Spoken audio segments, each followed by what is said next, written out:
Justice for Zubeen justice for Zubeen অসমত বসবাস কৰা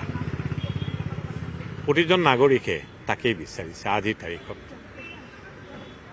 আইনৰ ঊৰ্ধত কোনো যাব নোৱাৰে ভাৰতীয় নাগৰিক সুৰক্ষা সংহিতা BNSS তাত যি 187 ধাৰা সন্নিৱিষ্ট হৈ আছে তাৰ 3 উপধাৰাত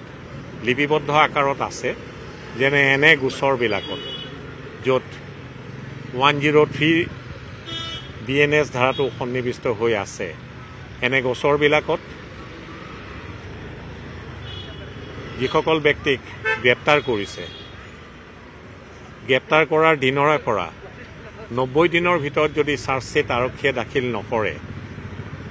তেনে ক্ষেত্ৰত কাৰাৰুদ্ধ হৈ থকা ব্যক্তিসকলে জামিন লাভ কৰাৰ পথ সক্ষম হৈ যায় সেইবাবে এই গোচৰটো সন্দৰ্ভত পলিটিকেল লিডাৰশ্বিপেও নিৰ্দেশনা জাৰি কৰিছে এটো আপোনালোকৰ মাধ্যমৰ জৰিয়তে প্ৰকাশ পাইছে যে সময়সীমাৰ ভিতৰত এই গোচৰটোত চাৰ্জশ্বিট দাখিল কৰিব লাগিব অৰ্থাৎ এনে গোচৰত যি সময়সীমা চাৰ্জশ্বিট দাখিল কৰাৰ সেইটো হৈছে 90 দিন 90 দিনৰ ভিতৰত চাৰ্জশ্বিট যদি দাখিল নকৰে তেন্তে কাৰাৰুদ্ধ হৈ থকা ব্যক্তিয়ে ডিফল্ট বেইলৰ সুযোগ গ্ৰহণ কৰিব পাৰে ইংৰাজী ভাষাত দুটা আওপুৰণি মেক্সিম আছে justice delayed is justice denied যদি জাষ্টিছ দিবলৈ যাওঁতে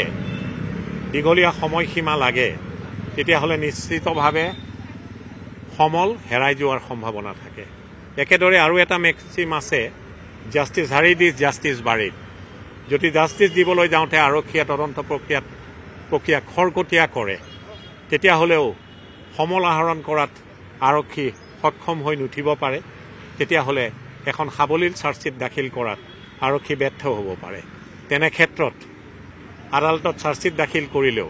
চাৰ্জশ্বিটৰ মানদণ্ড যদি উচ্চ মানদণ্ডৰ নহয় তাত উপযুক্ত সমল যদি সন্নিৱিষ্ট হৈ নাথাকে তেতিয়াহ'লে কিন্তু আৰক্ষীয়ে যিসকল ব্যক্তি গ্ৰেপ্তাৰ কৰি চাৰ্জশ্বিট দাখিল কৰে বা অন্যথাই তেনে ব্যক্তিসকলক দোষী বুলি আঙুলি টোৱালেও আদালতৰ মজিয়াত কিন্তু তেওঁবিলাক হাৰি যোৱাৰ সম্ভাৱনা বৃহৎ পৰিমাণৰ থাকে সেইকাৰণে মই আইনৰ ছাত্ৰ হিচাপে ভাবোঁ যে মিডল পাথটোৱেই best justice hurried is justice buried সেইটোও নহওক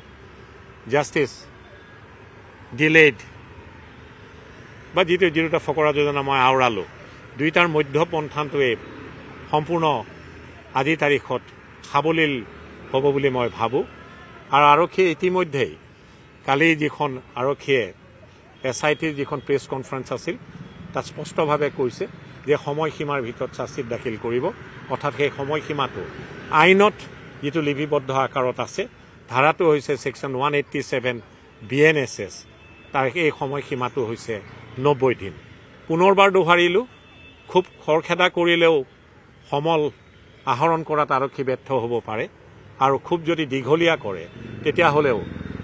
সমল বিলুপ্তিৰ পথলৈ গুচি যোৱাৰো সম্ভাৱনা থাকে পুনৰবাৰ দোহাৰিলোঁ মিডিল ৰাস্তাটোৱেই আনন্দ সুন্দৰ হ'ব আৰু আইনত যিটো লিপিবদ্ধ আকাৰত আছে সেই কথাখিনিৰ ঊৰ্ধতটো কোনো যাব নোৱাৰে আইনৰ ঊৰ্ধত কোনো যাব নোৱাৰে সেইকাৰণে সেই সময়সীমাটোত আৰক্ষী ষ্টিক কৰি থাকিব বুলি মই আশাবাদী আৰু আৰক্ষীয়ে সেই কথাটো ইতিমধ্যেই ৰাজহুৱাভাৱে দোহাৰিছে যে সময়সীমাৰ ভিতৰত আৰক্ষীয়ে চাৰ্জশ্বিট দাখিল কৰিব বৰ্তমানলৈ যি তদন্ত প্ৰক্ৰিয়া চলিছে নিশ্চিতভাৱে ভিচেৰা ৰিপৰ্ট আহি পাইছে পোষ্টমৰ্টেম ৰিপৰ্ট আহি পাইছে সমল আৰক্ষীয়ে আহৰণ কৰিছে বিভিন্ন ব্যক্তিয়ে সাক্ষ্য গ্ৰহণ কৰিছে ছিংগাপুৰত বসবাস কৰি থকা বিভিন্নজনৰ আজিও কেইজনমান সম্ভৱতঃ হাজিৰ হৈছে তেওঁলোকৰ ইয়তত থকা ব্যক্তিসকলৰ সাক্ষ্য গ্ৰহণ কৰিছে তদন্ত আজিৰ তাৰিখলৈ সম্ভৱতঃ সঠিক দিশত চলি থকা বুলিয়ে ক'ব লাগিব সকলো আশাবাদী এই তদন্তৰ ওপৰত অসমত বসবাস কৰা সকলো ভাৰতীয় নাগৰিকৰ ভাৰতবৰ্ষত বসবাস কৰা সকলো ভাৰতীয় নাগৰিকৰ আনকি বিশ্ববাসীয়েও এই তদন্তৰ ওপৰত তেখেতসকলৰ চকু নিবন্ধ হৈ আছে মই ভাবোঁ আৰক্ষীয়ে সাৱলীলভাৱে তদন্ত কৰিব সকলো সমল গোটাব আৰু সময়সীমাৰ ভিতৰত চাৰ্জশ্বিট দাখিল কৰিব যাতে আৰক্ষীয়ে চাৰ্জশ্বিটত যাক দোষী বুলি আঙুলি টোৱাব পাৰে সেইসকলে আদালতৰ মজিয়াত ট্ৰাইলৰ জৰিয়তে যাতে উচিত শাস্তি পাব পাৰে সেই পথ যাতে প্ৰশস্ত হয় তাকেই কামনা কৰিলোঁ। জয় আই অসম।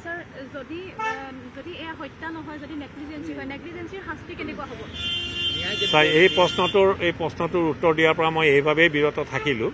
আৰক্ষীক চাৰ্জশ্বিট দাখিল কৰিব দিয়ক, কোন ধাৰাত আৰক্ষীয়ে চাৰ্জশ্বিট দাখিল কৰে সেইটো গম পোৱাৰ পিছতহে আপুনি যদি মোক প্ৰশ্ন কৰে চাৰ্জশ্বিটৰ প্ৰতিলিপি পোৱাৰ পিছত আপোনাৰ যি প্ৰশ্ন কৰিলে তাৰ উত্তৰ দিবলৈ মই নিশ্চয় চেষ্টা কৰিম। ইমানেই, ধন্যবাদ। আপুনি বিচৰা বাতৰি পাব কেৱল নিউজ 18 এপত। নিউজ 18 এপ ডাউনলোড কৰিবলৈ স্কেন কৰক এই QR কোড। গুগল প্লে ষ্টৰতো পাব এই নিউজ 18 এপ।